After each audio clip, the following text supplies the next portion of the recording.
Madame le ministre, vous avez, en France, fait adopter la loi pour la reconquête de la biodiversité, de la nature et des paysages. Cette loi prévoyait clairement l'interdiction des pesticides contenant des néonicotinoïdes, ce qui avait reçu tout notre assentiment, puisque, à titre personnel, depuis deux mandats, j'ai œuvré dans ce sens. 4 ans après, hélas, certes en votre absence dans l'hémicycle, ces substances ont obtenu une réautorisation temporaire pour lutter contre une épidémie de jaunisse de la betterave du sucre. De même, vous avez dû renoncer à un moratoire, pourtant indispensable, sur l'installation de zones commerciales périurbaines.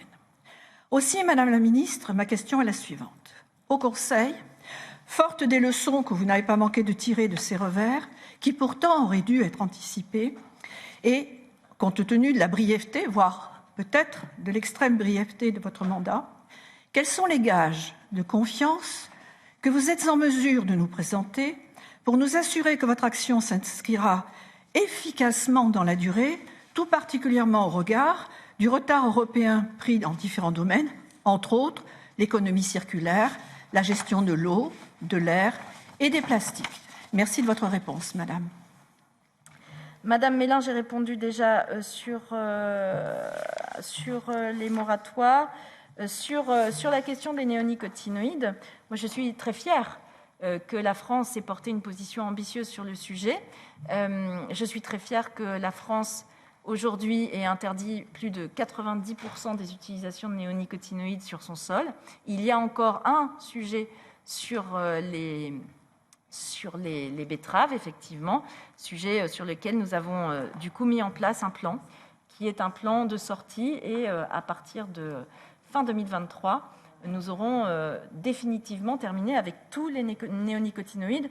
Je vous rejoins sur le fait que ce n'est jamais très agréable d'avoir des contretemps, mais pour tous ceux qui ont mis en place concrètement la transition écologique, c'est rarement un long fleuve tranquille.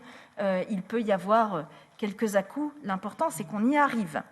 Quant à la question de l'économie circulaire et des plastiques, je vous retrouverai les références précises parce que je ne les ai plus là, mais je vous invite à consulter les retours d'une ONG européenne qui disait que la France, sur les plastiques, avait fait un travail très important et sur lequel on pouvait se fonder. Plus